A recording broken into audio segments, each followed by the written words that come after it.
Hi and welcome to Big Picture Walks, Stay-at-Home Edition.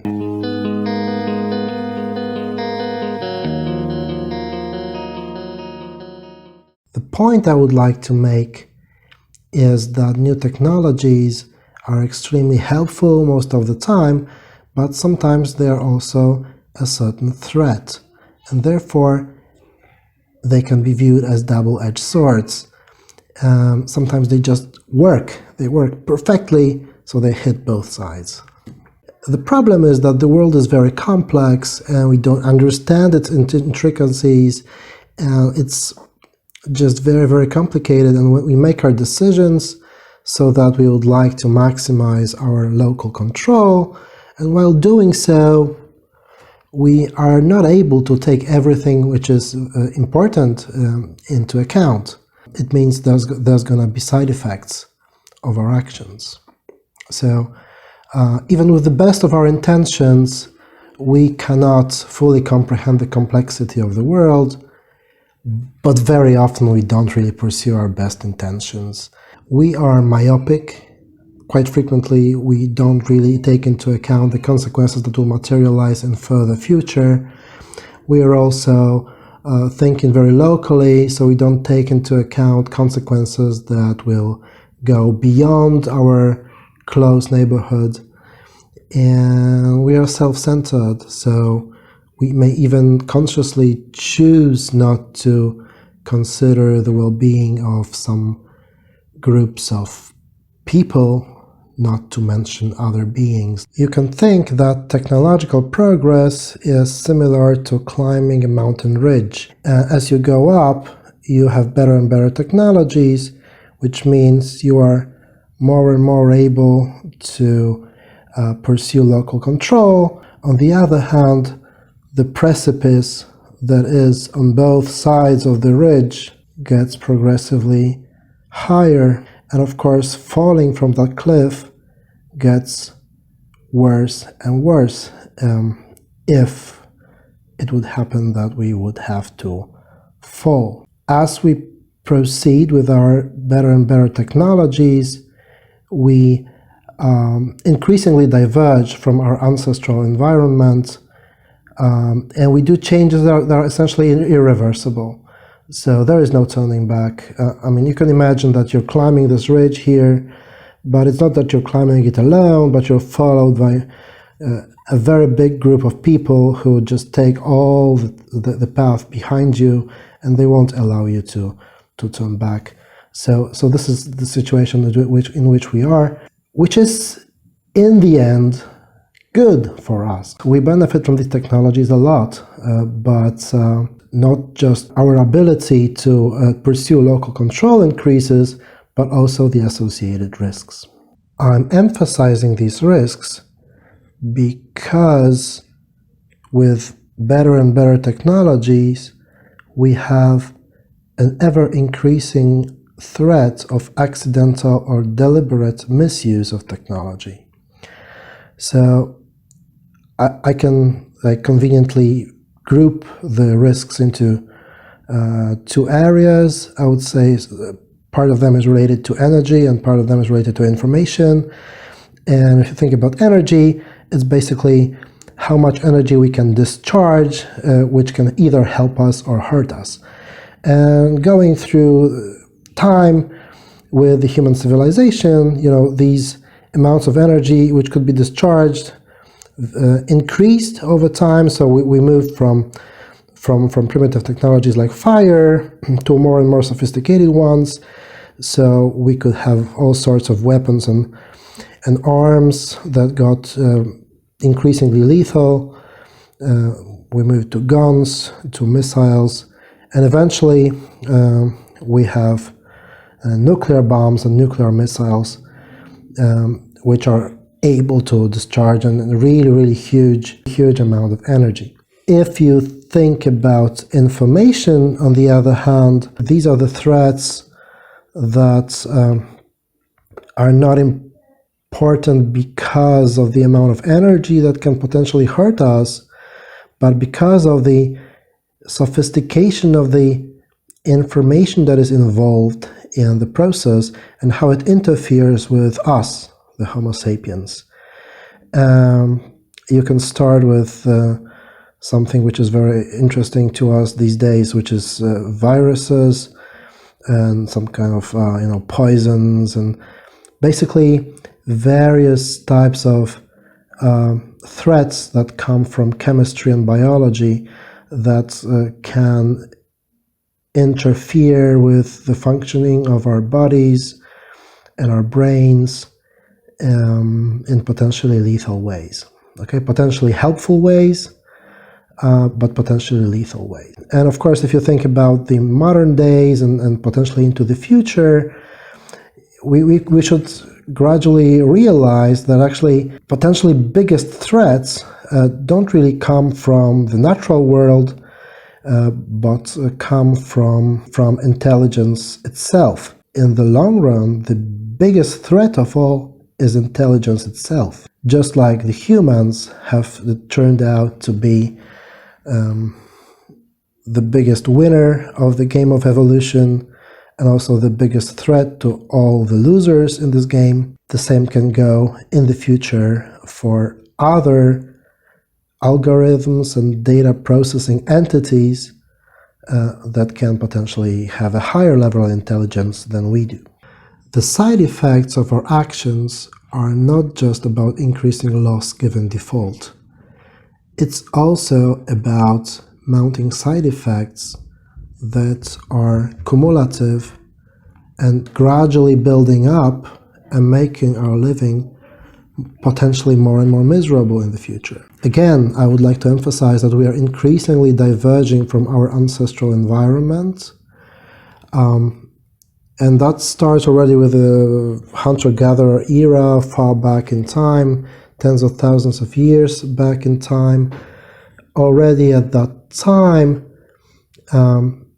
we have seen many extinctions. The humans have caused multiple species to go extinct.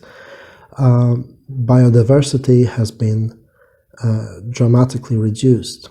Okay, that's the episode of the Holocene extinction. After the invention of agriculture, again, we have pursued actions that have dramatically changed the ecosystems of Earth. We have transformed forests into farmlands. We have systematically caused soil erosion and so on. Okay. In the industrial era, changes to the Earth's ecosystem have accelerated by orders of magnitude. So now we have the problem of global warming, we have increasing greenhouse gas concentrations, we have polluted our oceans with plastic, we have depleted many of natural resources. It's a long chain of changes to the functioning of Earth.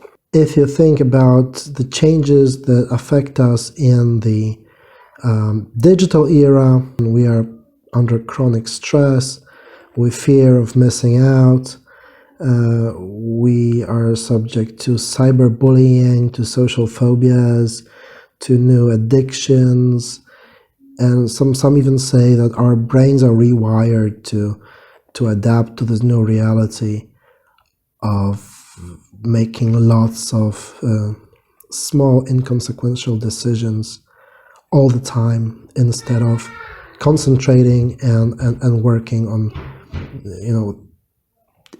in deeper thought mode. Summing up, we are a Paleolithic species in a digital world. Neither our bodies nor our brains are really well suited to the reality in which we are living. This reality is, of course, way better for us than it used to be. Life expectancy is greater by much. Virtually any measure of standards of living is going up over time. So this is great for human beings. Nevertheless, the side effects of our actions have not been kept in check, and there is a risk of that backfiring on us. And this risk is, in fact, going up. Technologies are double-edged swords, and we are climbing this hill, but the precipice on both sides of the hill that we're climbing are getting immensely high these days. So what is our future? Are we going to stay on the path uphill with better and better standards of living, better and better technologies, and so that the world will be an increasingly nice and pleasant place to be for the Homo sapiens? Or will our technologies accidentally hurt us? So there's been a global catastrophic risk conference in Oxford 12 years ago, and experts have been asked about their predictions for the human species, and they were asked to say and evaluate how likely it is that until the year 2100, either at least 1 million of people will die or 1 billion people will die, or we're all gonna die because of certain risk factors. And what they say is that overall, the risk of human extinction is staggeringly high. It's this figure here, 19% in just 80 years, counting from 2020. Of course, it's just an approximation, and it should be taken with a grain of salt, as it is written here. So don't take it too seriously. But I guess it is good to have this comparison and to see which risks are evaluated higher, which risks are evaluated lower. So my number one worry is AGI, a super intelligent artificial intelligence. And it's not just my foremost worry. You see, it's up here. And as I'm saying, intelligence itself is probably the biggest risk for us. It is expected that it may make us extinct with a quite high probability of 5% in this 80-year time frame. By the way, it's also on par with nanotechnological weapons. I have also circled, the risks that we are talking about these days in the days of the coronavirus. So what about pandemics? Well, apparently the risk that a natural pandemic like the coronavirus will kill at least 1 million people is estimated at 60%. But then the risk of a pandemic like this killing us all is really negligible, because, of course, there is always going to be a group of people who are immune, and it suffices that you have some percentage of people who are immune to a certain virus or who can go through the illness and recover fully to make it a factor that will never lead to extinction. Okay, what about engineered pandemics? Here, it's pretty much the same as natural pandemic, but because it's going to be engineered, you kind of imagine that the intelligence element will be greater. So that's why you see, the risk of it happening is not that high, but if it happens, it can potentially be much more deadly than any natural pandemic. So that's what we fear, although not as much as what we fear in terms of artificial general intelligence. The takeaway lesson I take from this is worry not that development will stop. Worry that it will be so great that it will spin out of control and accidentally hurt us. That is what I'm fearing most. So overall, I would say I'm an anxious optimist. I believe that technological progress will continue. It may even accelerate in the future, especially with the developments in artificial intelligence that are looming on the horizon. I guess that could be also helpful for the process of research itself, and that's why I think that technological progress can accelerate. We'll continue climbing up that hill. But how far up are we going to get before we fall? Will we ever fall? Hopefully never. development of our civilization required passing through a sequence of filters. And we have passed through many of such filters in the past, and we may likely pass through further filters in the future too. But if this is going to happen for sure, yeah, we cannot say. So is this game worth playing? Should we really aim to improve our technologies and keep on inventing artificial intelligence and keep on inventing nanotechnologies, biotechnologies, new progress in medicine and so on? I think this is a question that is sometimes being asked. I think that some people would like the answer to be negative, so that you would say, now we should no longer aim for technological progress, for economic growth. We should participate in degrowth policies. But my take on this is that it's simply out of the question. Even if governments or politicians and international organizations would agree that we should no longer pursue economic growth, I don't think it's really going to happen, because I think it's in our human nature that we would like to increase local control. We would like to have more control, more wealth, more impact on our environment. We would like to satisfy our needs more and more. And I think that asking for this to stop is like asking humans to be a different species. And we're not. So again, I'm an anxious optimist.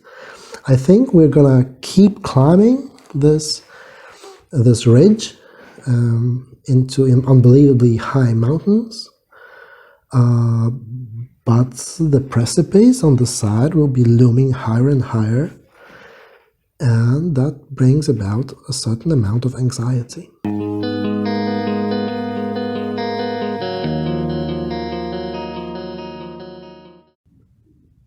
That's all for today. Thank you. Bye. Please share. Please like. Please subscribe. Please comment. And please stay healthy.